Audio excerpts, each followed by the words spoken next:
تعلم على العلماء حتى تعرف الإسلام صحيحا. إن الحمد لله نحمده ونستعينه ونستغفره ونعوذ بالله من شرور أنفسنا ومن سيئات أعمالنا من يهده الله فلا مضل له ومن يضلل فلا هادي له وأشهد أن لا إله إلا الله وحده لا شريك له وأشهد أن محمدا عبده ورسوله صلى الله عليه وعلى آله وأصحابه وسلم تسليما كثيرا أما بعد. Gjithë lavdjet takon vetëm Allahut, ata e lavdrojmë dhe i shprehim lavdi, prej tij kërkojmë ndihmë dhe prej tij kërkojmë falje. Kërkojmë mbrojtje tek Allahu nga keqja e vetes sonë dhe nga të këqijat e veprave tona. Ka udhëzon Allahu s'ka kush e devion dhe ka e devion Allahu s'ka kush e udhëzon. Dëshmoj se nuk ka të adhuruar të drejtë përveç Allahut një dhe i vetëm, i cili nuk ka ortak dhe nuk ka rival. Dhe dëshmoj se Muhamedi është rob dhe i dërguar i tij. Salavatet dhe selamet e shumta të Allahut qofshin për të, për familjen e tij dhe të gjithë shokët e tij, si dhe të gjithë ata që e ndjekin udhën e tyre deri në ditën e gjykimit. Mëtej, o Zoti ynë, ti je i lartësuar dhe i pastër nga çdo emet, ne nuk dim asgjë posa asaj që na ke mësuar ti. Në të vërtetë ti je gjithdituri, i urti. O Allah, na bëj të dobishme atë që na ke mësuar, na mëso atë që na bën dobi, na shto diturinë, na përmirëso gjendjen tonë të tërësi dhe mos na lër të mbështetur në vetët tona asnjë çast. Vazhdojmë me këto mësime prej tefsirit të librit të Allahut të lartësuar. Të marra nga dietarë të ndryshëm, Allahu i ruajt ata që janë gjallë dhe i mëshiroft dhe i falt ata që kanë vdekur dhe na falt ne prindrit tanë dhe të gjithë muslimanët dhe muslimanet, besimtarët dhe besimtaret, të gjallët dhe të vdekurit.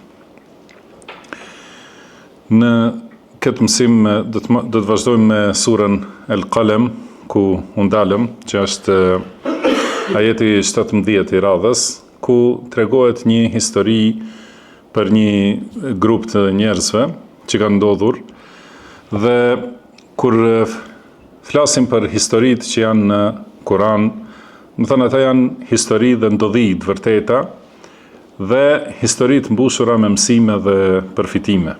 Më thënë, Kur'ani, siç thuhet, nuk është libër i historisë, mirë po është edhe libër i historisë. Më thënë, nuk është qëllimi i Kur'anit vetëm për tregim të historisë, mirë po në të ka argumentet shumëta dhe domethënë shpjegimet shumëta për ndodhi të popujve të kaluar, por të gjitha këto ndodhi nuk janë vetëm të treguara vetëm si fakte historike të thata, dhe gjithashtu nuk janë vetëm tregime për argëtim, vetëm për t'i treguar edhe për ta kalu kohën.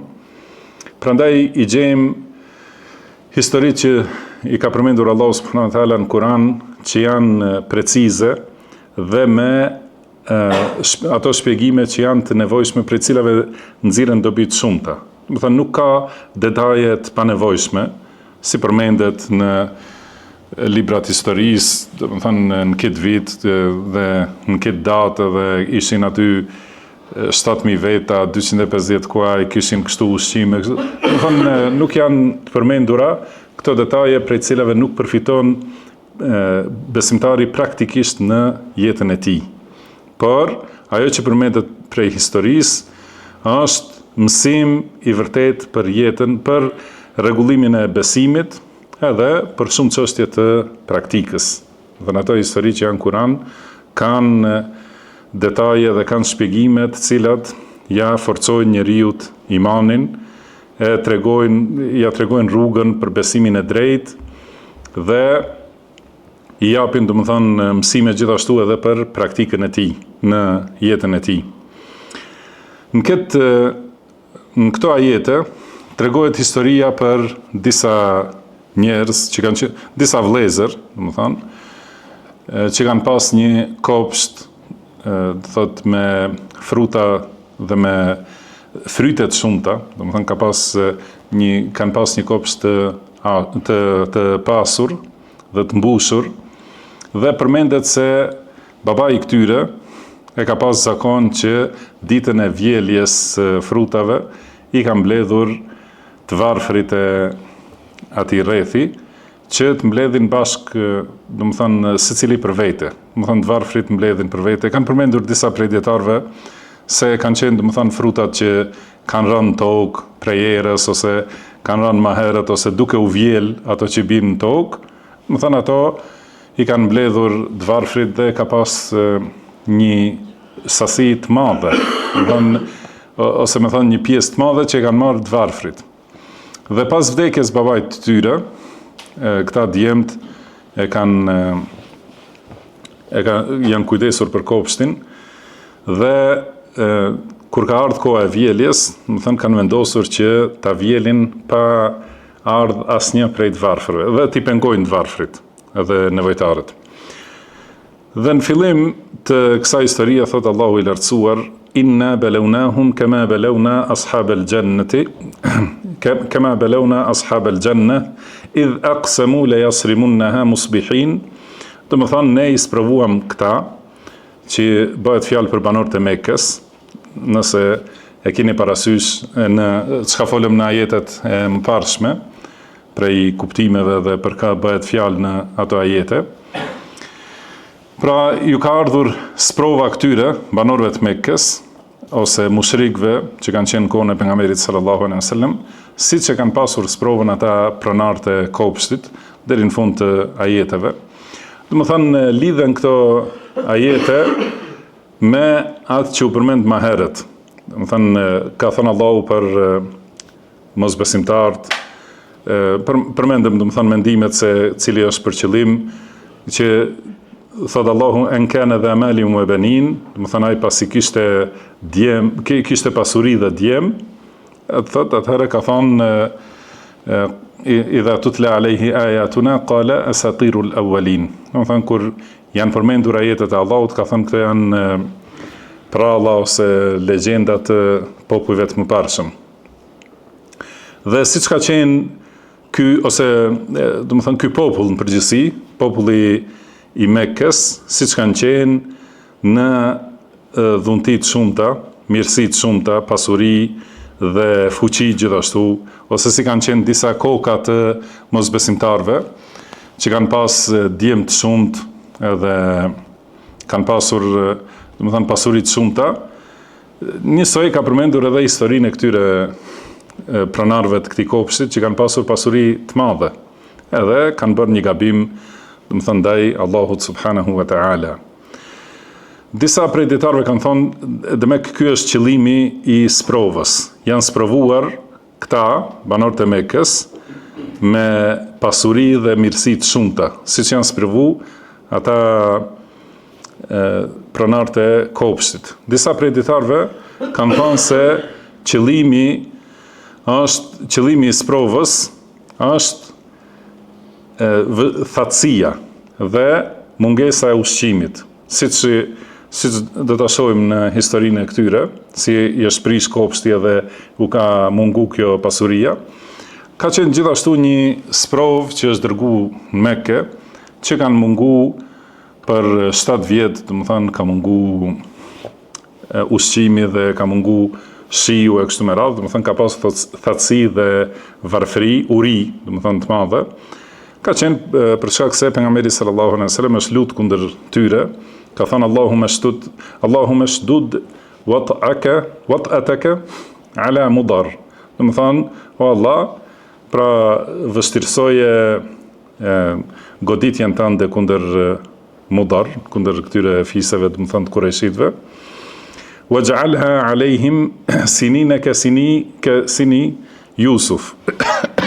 Dhe çoju atyre vitet thatësisë si vitet e Jusufit alayhis salam, do të thënë që i ka pas në Egjipt. Dhe ky është hadith sahih që transmeton Imam Buhariu, do të thënë është më gjatë historia dhe gjithashtu transmetohet në Sahihun e Muslimit. Prandaj kanë thonë, thotë kjo sprova që përmendet, inna balawnahum, pra i sprovuam banorët e Mekës, siç e kemi sprovu ata pronarët e kopshtit, është për qëllim thatësia dhe vështirësia ose dënimi që u ka ardhur për shkak të kundërshtimit të argumenteve dhe për shkak të kundërshtimit të shpalljes së Allahut subhanahu wa taala. Gjithashtu kanë thonë disa prej dietarëve kanë thonë, pra çka është qëllimi për këtë sprovën që përmendet këtu.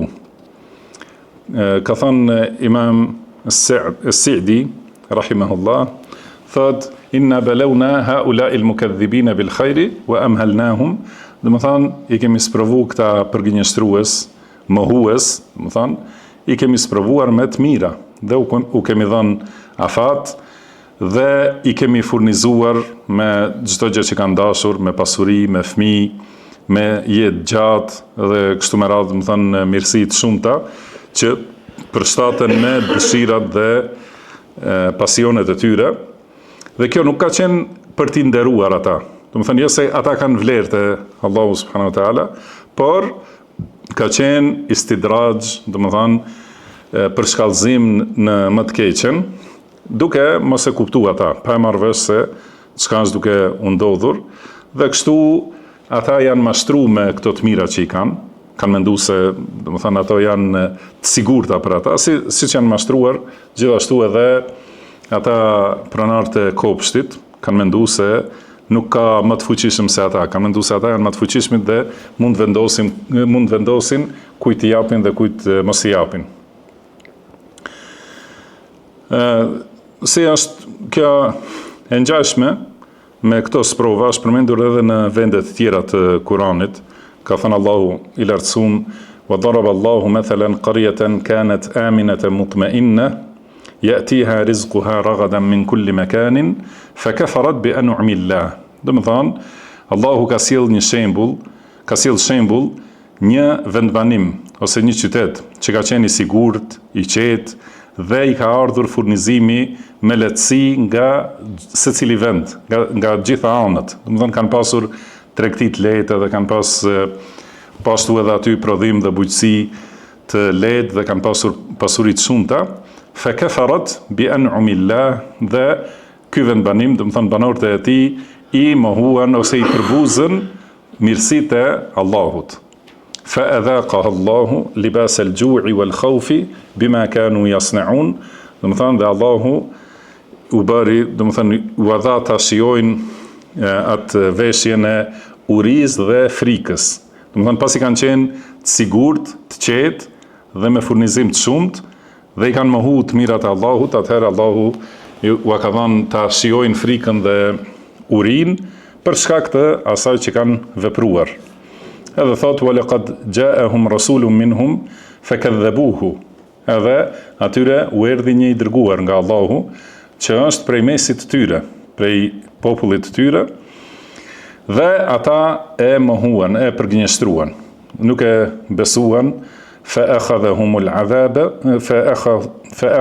adhabu wa hum zalimun, edhe u erdhi dënimi sepse ata ishin, do të thonë, të padrejtë zullumqar.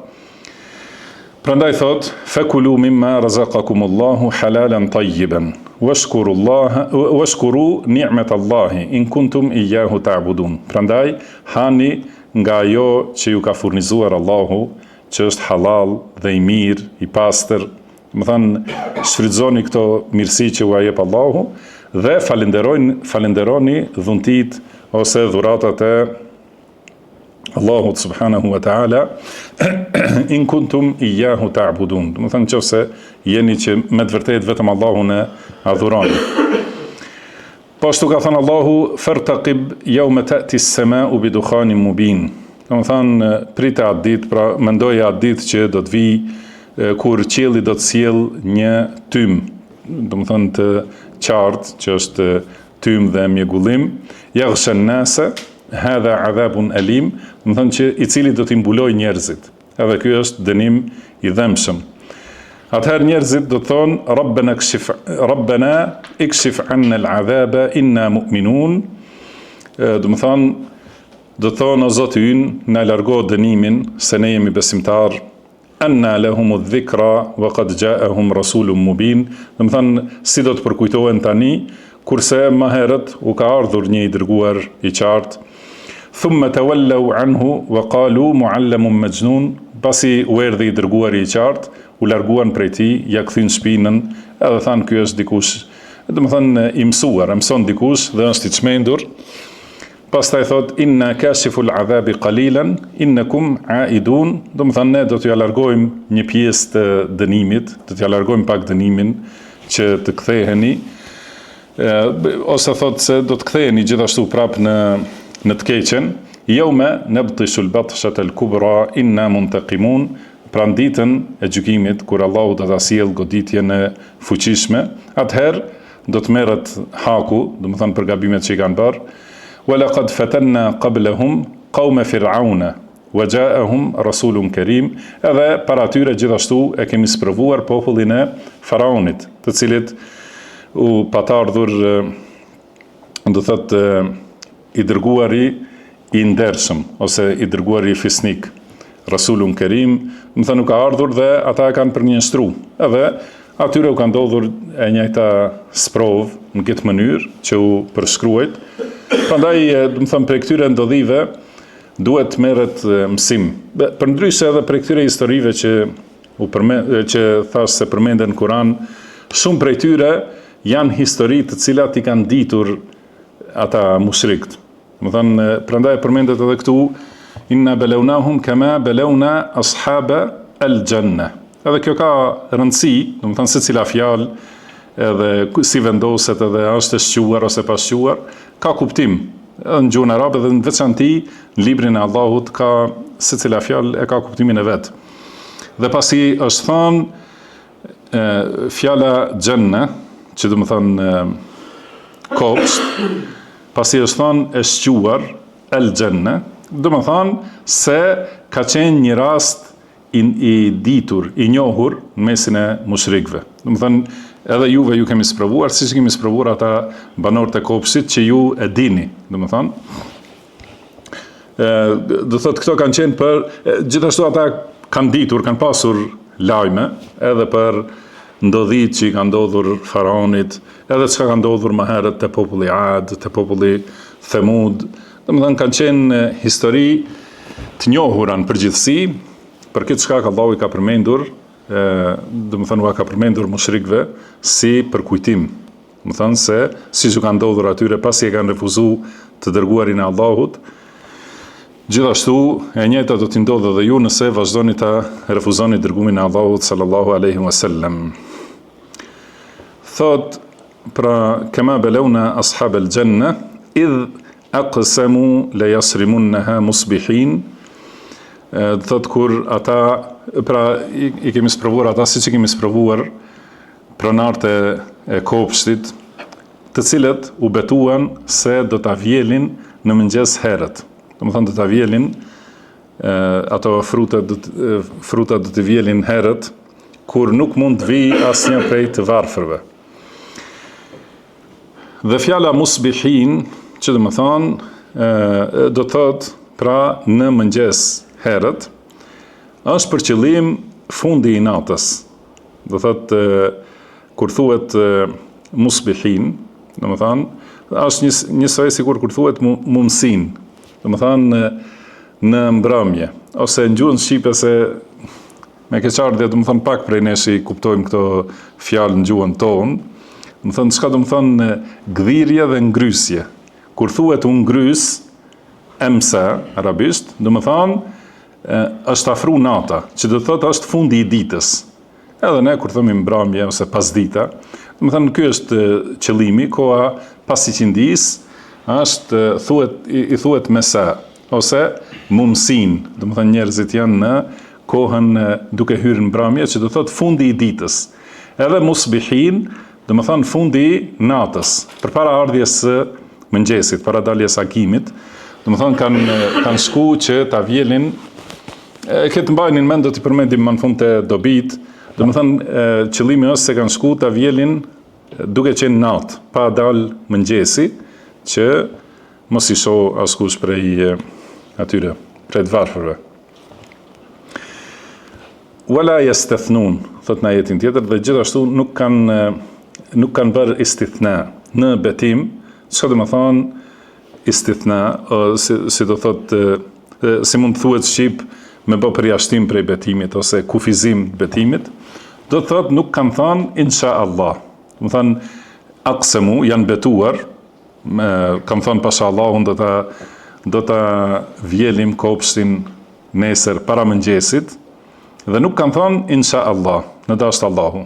Edhe gjithashtu edhe në këtë kanë përmendur pra domethënie ose dituri prej kësaj, që do thotë se kur betohet për diçka të ardhmen dhe thot insha Allah, pra në dashur Allahu, pasha Allahun do të shkoj nesër në këtë vend, në dashur Allahu, atëherë nëse nuk shkon, do të thonë nuk ka shkelje të betimit. Edhe nuk merr mëkat dhe nuk duhet shpagim.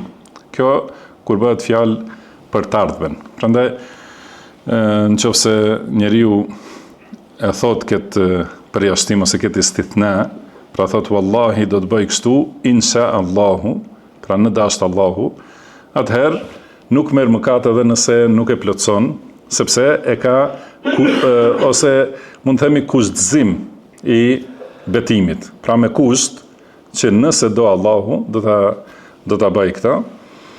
Atëherë, do të thënë nëse nuk realizohet, nëse nuk e realizon njeriu atë, do të thënë se nuk ka dashur Allahu subhanahu wa ta'ala.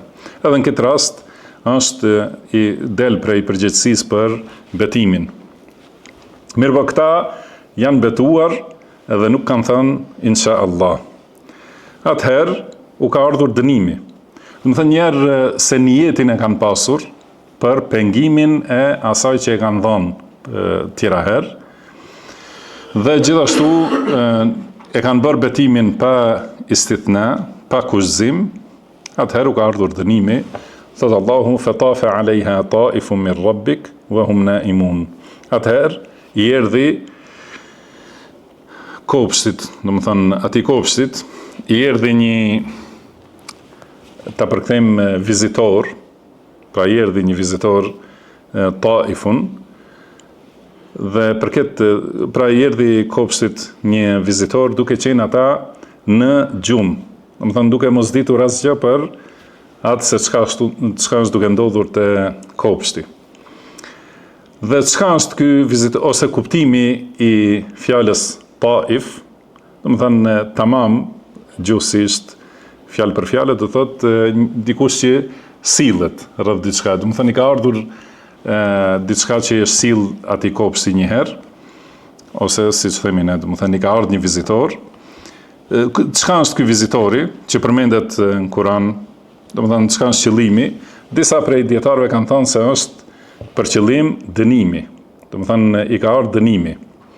Disa kanë thënë është për qëllim një zjarr që e ka djegur këtë kopshtin. Thot Imam Qurtubi, disa prej dietarëve kanë thënë at-Taif huwa Jibril alayhis salam, do të thënë ka ardhur Jibrili alayhis salam pra te kopshti dhe ka shkatruar atë. Ka thënë Abdullah ibn Abbas, amrun min rabbik, do të thënë ka ardhur urdhri prej Zotit tënd subhanahu wa ta'ala. Ose Qatada kanë thënë adhabu min rabbik, do të thënë ka ardhur dënimi prej Zotit tënd. Ky është qëllimi i kësaj fjale që është përmendur. Disa kanë thënë, thot Ibn Xurejx, ka thënë ka ardhur një flak prej xhehenemit. Do të thënë një flak që ka dalë nga lugina e xhehenemit, edhe ka përdi gjithat kopsht. Nuk është i caktuar në ajet, do të thënë është i thënë edhe në mënyrë të pasquar, taifun, do të thënë është e pasquar, që do të thënë ka ardhur diçka. Edhe kjo do të thënë e ka përgjithësuar Allahu subhanahu wa taala për të treguar se i ka ardhur ajo që i shkatron kopshtet ose të mbjellat, do të thënë si ka dashur Allahu subhanahu wa taala. Ka thënë Imam Ibn Kathir, asabetha afatun samawiyya, do të thënë i ka ndodhur një shkatrim nga qiellor, do të thënë ka ardhur shkatrim ose prishje e kopshtit prej lart. Kurse në aspektin gjuhësor, kanë thënë dietarët e gjuhës, nuk i thuhet taif vizitorit përveç se kur është natën. Do të thënë ndoshta keni dëgjuar në disa raste ku kemi përmendur her pas herë, si thuhet anekdota ose do të thënë kuptime të rralla të gjuhës arabe, Pra vizitorit, nuk ka një emër vizitori. Ka lloj-lloj, do të thonë nëse është prej afër, nëse është prej larg, nëse është i thirrur, do të thonë si e ka emrin e kështu me radhë, edhe ai që vjen natën për vizitë quhet Taif. Do të thonë për këtë shkak është përmendur se gjatë natës i ka ardhur ky vizitori këtij kopshti që e ka shkatruar. Dhe thot fa asbahat kas-sarim. Atëherë kopshti u bë si i korrur. Do të thonë sigur me pas ardhur një korrje e plot nga djegja. Do të thonë është djegur deri te rrojt e atyre pemëve, nuk ka mbetur asnjë gjë. Sigur mu pas pre komplet. Do të thonë ka përfunduar kjo gjendja e kopshtit. Kjo ka ndodhur gjatë natës kur ata kanë qenë në gjumë. Asje kanë ndje diçka ose nuk kanë kuptu asgjë për ndodhin që është duke ndodhur te kopshti i tyre, cilin e kanë pas në jetë, më thënë mëngjes herët, ta vjelin. Pastaj në ajetin tjetër thot fatanadaw musbihin. Atëherë para mëngjesit e kanë thirrë njëri tjetrin, këta vëllezërit, e kanë thirrur njëri tjetrin, do të thonë që të zgjohen, ta vjelin kopshtin e tyre, edhe kanë thonë, thotë Allahu, anighdu ala harthikum in kuntum sarimin, dhe më thonë, nisuni për, hadet nisemi, dhe më thonë, për vjelje, nëse doni ta vilni, dhe më thonë, kopshtin para se zgjohen dvarfrit, ose para se të na marrin vesh dvarfrit se kemi fillu ta vjelim. Pastaj thotë, fantalaqu wa hum yatakhafatun, edhe janë nis për te kopshti i tyre, duke përshpërit, do të thonë duke ecur natën, pa pa zhurmë, do të thonë që mos marrin vesh fqinjet edhe ata tjerë prej të varfërve, kanë ecë pa zhurmë edhe kanë folë me zveti me përshpëritje, duke thonë, alla yadkhulannaha al-yawma alaykum miskin. Do të thonë, sot, kanë thonë sot, asnjë varfër nuk do të mund të hyjë te kopshti juaj. Do të thonë, pra i kanë bërë gjitha këto shkaqe dhe masa që sot mos mund të hyj asnjë prej të varfërve. Dhe thot wa ghadaw ala hardin qadirin, edhe hecën për te kopshti i tyre ose arritën te kopshti i tyre të fuqishëm për të penguar. Do të thonë edhe të vendosur pa asnjë dyshim, kanë qenë të vendosur edhe i kanë bërë shkaqet dhe kanë pas fuqi me të vërtet që ti ndalojnë dvarfrit. Mos hyj askush te kopshti i tyre. Mirë po kur kanë arritur para kopshtit, thot falamma ra'awha qalu inna ladallun. Kur kanë arritur aty, kanë thënë e humbëm rrugën. Do të thonë erdhëm në tjetër vend. Pra për shkak se kanë ecë natën, edhe kur e kanë pa gjendjen e kopshtit, thot aq shumë kanë ndryshu brenda disa orëve ose minutave gjatë natës, sa kanë thonë e pas kemi humb rrugën. Do të thonë nuk është kopshti ynë. Edhe ka qenë totalisht i shkatruar dhe prandaj do thotë nuk e kanë njohur as vendin në radhën e parë. Mirë po kur kanë hyrë aty edhe i kanë pas shenjat që i njohin ose vendin, kanë thonë bel nahnu mahrumun. Jo, do të thonë nuk pas kemi humbur, po jemi të privuar nga të mirat e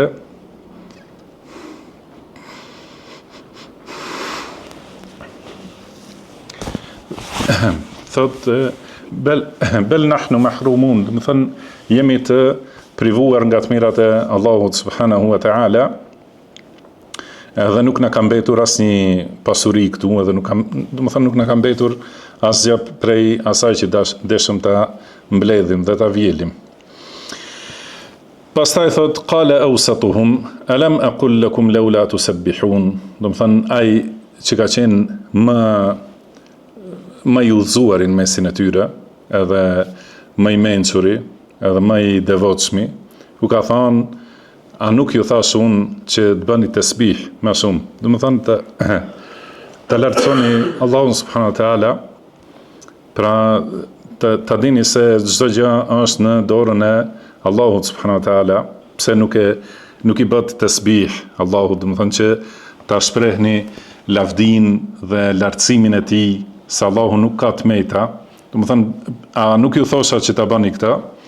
Atëherë, ata kanë thënë, thotë Allahu, qalu subhana rabbina, inna kunna zalimin. Do të thënë, kanë thënë i lartësuar dhe i pastër, pa tmeta, është Zoti ynë. Pra e kanë pranuar më njëherë atë se u ka thënë, do të thënë ky më i drejti dhe më i udhëzuari, më i mençuri në mesin e tyre, u ka thënë, e kanë pranuar, me të vërtetë na ke thënë, edhe në atë moment e kanë pranuar gabimin, edhe kanë thënë subhana rabbina, pra i lartësuar është Zoti ynë, pa tmeta është Zoti ynë, inna kunna zalimin, ne kemi qenë të padrejt, ne i kemi bërë padrejtësi, më thënë vetes, edhe na ndodhi kjo. Pastaj thot fa aqbala ba'duhum ala ba'din yatalawamun. Atëherë ju drejtuan njëri tjetrit duke e qortu. Pra secili duke ia lënë fajin tjetrit. Domethënë pra e pranun gabimin, mirë po pastaj fillon t'ia hedhin njëri tjetrit. I thanë se ti ishte ideja jote, ai tjetri ka thënë jo ti the kështu, ti e bën këtë shkak e kështu me radhë. Domethënë fillon të grinden mes veti. Fa aqbala ba'duhum ala ba'din yatalawamun, pra ju drejtuan njëri tjetrit me qortime dhe fajsime. Pastaj, pas një kohe, thot qalu ya waylana inna kunna taghin. Do të thonë të mirët ne i kemi kalu kufit, i kemi bërë këto gabime, pra të gjithë jemi fajtor. Ndoshta edhe ai që i ka këshilluar një herë, po ashtu e ka pranu, do të thonë se ka vazhdu të marrë pjesë me ata. Pra ne i kemi shkel kufit, ne kemi qenë arrogant, asa rabbuna an yubdilana khayran minha, inna ila rabbina raghibun, kanë thënë shpresojmë se Zoti ynë do të na i zëvendësoj me tjetër, do të thonë do të na i kompenzoj këtë sprov me një kopsht edhe më të mirë. Pra gjithmonë njeriu duhet të ketë shpresë tek Allahu, edhe kur i bën gabimet, edhe kur ndodhin dame, pra i drejtohet Allahut, ja drejton zemrën Allahut subhanahu wa ta'ala, pra shpresojmë se Allahu do të na i kompenzoj me më të mirë, inna ila rabbina raghibun, do të thënë ne kemi shpresë te Zoti ynë, ne kthehemi te Zoti ynë me pendes. Pastaj thot, pra me këtë ka përfundu historia e tyre dhe thot Allahu subhanahu wa taala kedhalika al-adhab, do të thënë kështu vjen dënimi. Mos mendoj njeriu se i ka rregullu, do të thënë çështjet e dunjas, i ka bërë shkaqet e mbrojtjes, shkaqet materiale, ka mbledhur pasuri, ka mbledhur ushtri për shembull, edhe ka përforcuar ndërtesën e tij, dhe të mos mendoj se ka diçka që e sfidon fuqinë e Allahut subhanahu wa ta'ala. Dhe kedhalika al-adhab, do të thënë këtë mënyrë vjen dënimi. Dënimi, pra siç u erdhi këtyre, pasi ishin të sigurt, edhe ka ardhur koha e vjeljes, çdo gjë është e përgatitur, edhe kanë thënë nesër herët mëngjes, pa na marrë vesh askush do ta vjelim, kur kanë shku, nuk kanë gjetë asgjë. Pra në këtë mënyrë vjen dënimi i dunjas, dënimi në dunja. Wala adhabul akhirati akbar, kurse dënimi i ahiretit është edhe më i madh. Pra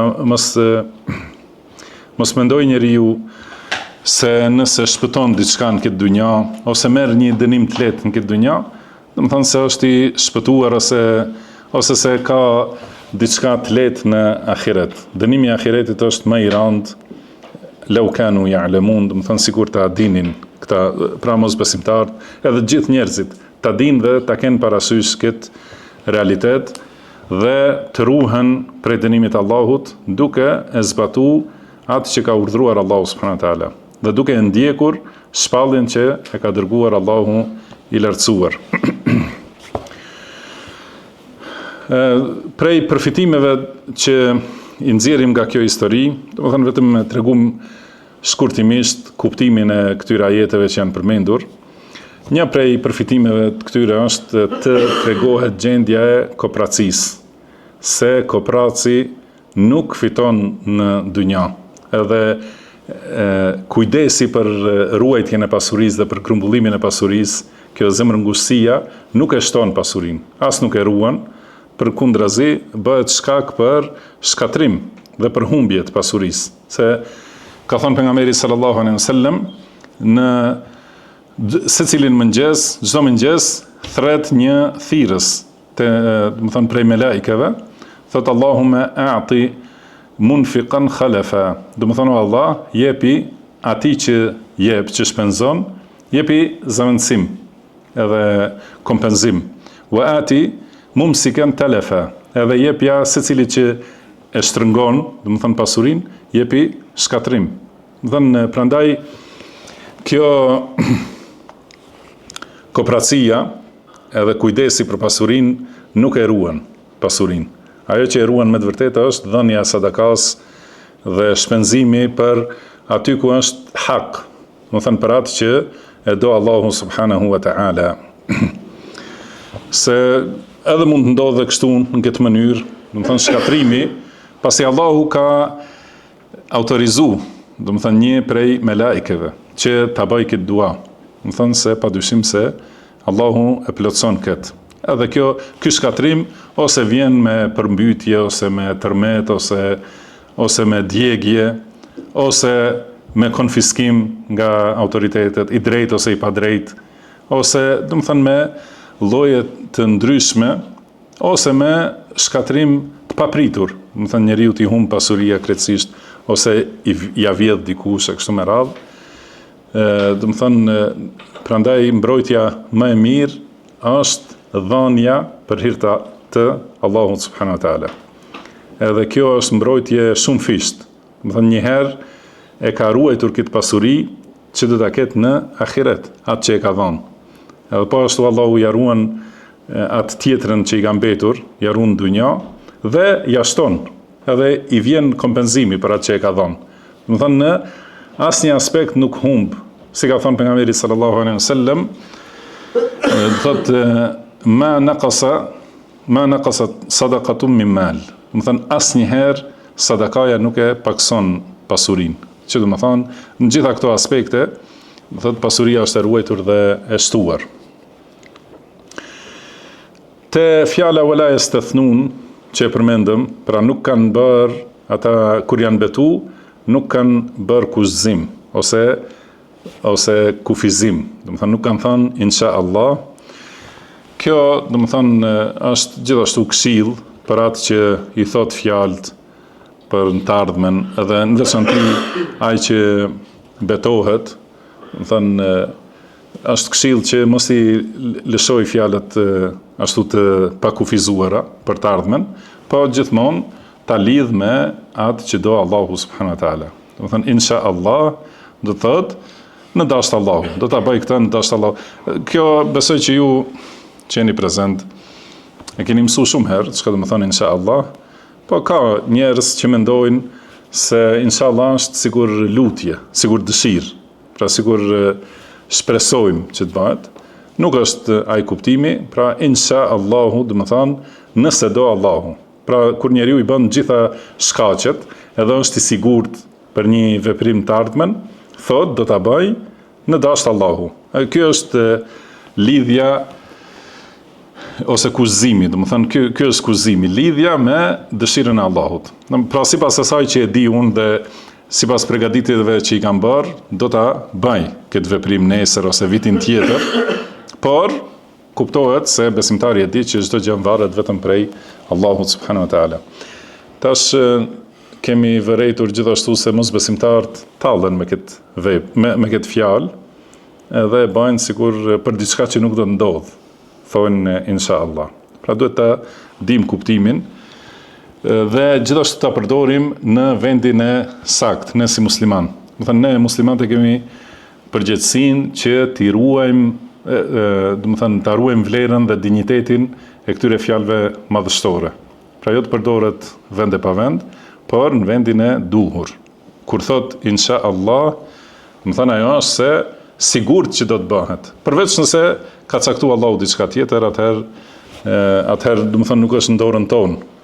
dhe nuk është inshallah vetëm për ta largu dikand ose për ta mashtruar, asesi.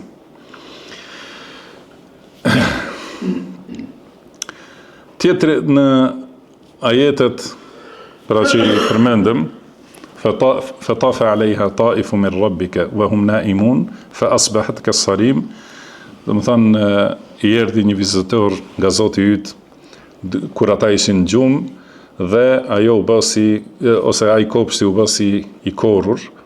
Do të thonë se ka ardhur dënimi i Allahut i shpejt, që do të thonë se vjen dënimi i shpejt në dunja për atë që do ta pengojë sadakan. Do të thonë ajo që është hak obligues, siç është zekati dhe shpenzimet tjera që janë obligim, kur njeriu i pengon ato, atëherë shumë shpejt vjen dënimi në pasuri ose në diçka tjetër. Do të thonë prandaj duhet që njeriu të plotësoj këto obligime të pasurisë. Edhe ndodhia me këta njerëz ka qenë një sadaka që nuk ka qenë obligim, mirë po ka qenë diçka e njohur dhe e pritshme te të varfrit. Edhe për këtë u ka ardhur ky dënim, për këtë niyet të keq, atëherë si është puna kur ka obligim të drejtë për drejtë me urdhër nga Allahu subhanahu wa taala për dhënien e zakatit ose zakatul fitr ose tjerat, do të thonë që janë obligim, atëherë pengimi i tyre edhe bërja hileve për t'ju hiq atyre, do të thonë padyshim se është shkak për dënim.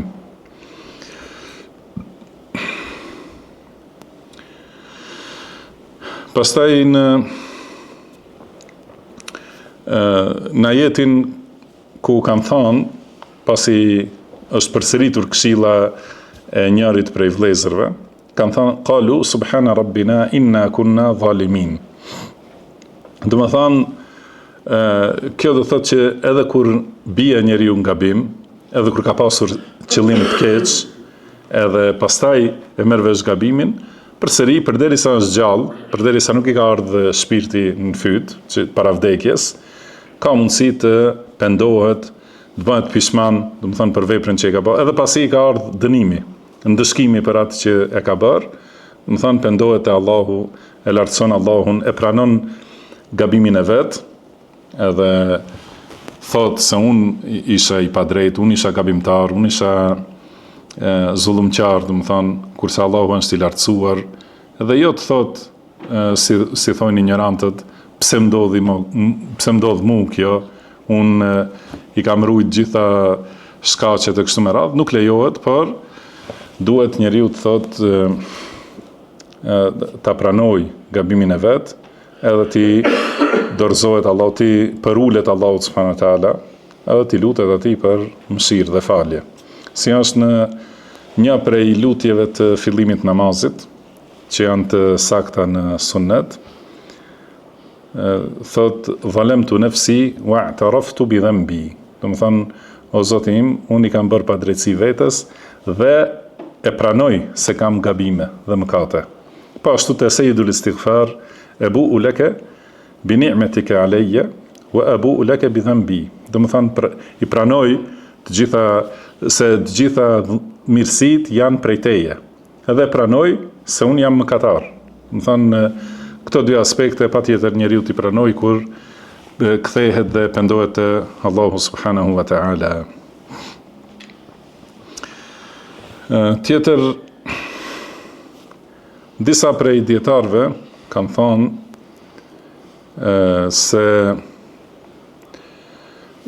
kjo histori është argument kundër atyre që bëjnë atë që përmenda si hile për t'i hikur obligimit të zakatit. Ka disa njerëz që përpara se të mbushet një vit, shpenzojnë një pjesë të pasurisë që të bjerë në nivelin e nisabit. Edhe atëherë nuk është obligim zakati. Do të thënë, nëse e ka ruajt pasurinë edhe ka qenë përmi nisab, do të thënë disa ditë përpara ardhjes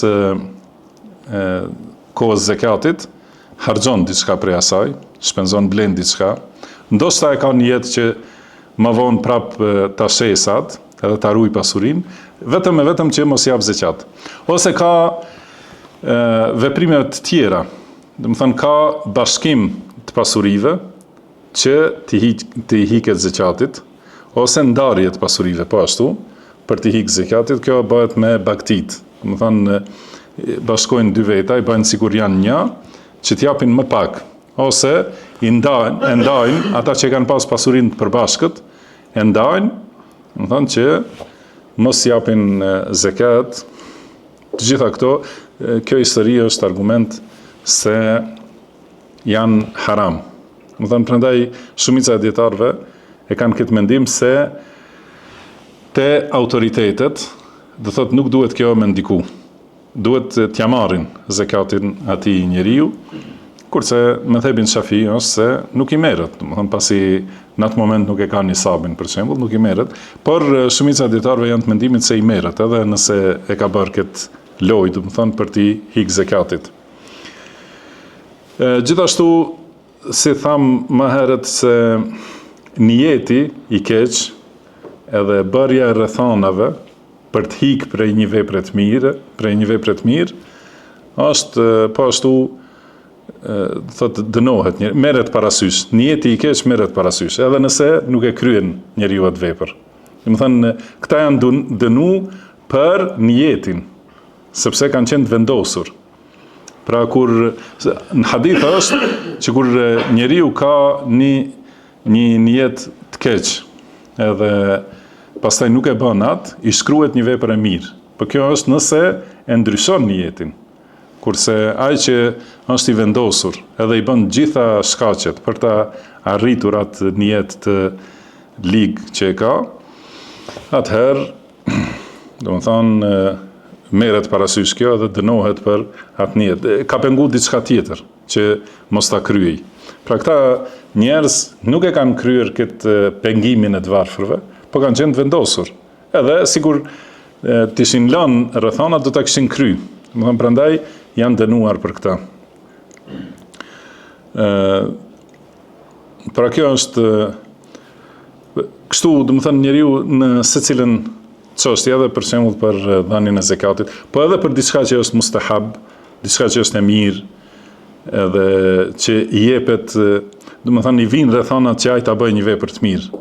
Mirë po ka nijet që mos e kryej atë, edhe për atë merret parasysh, domethënë ky nijet i keq, ose si ka përmendur Ibn Taymija, pra i bën sebepet që mos mund nevojtarët të afrohen deri te shtëpia e tij, për shembull.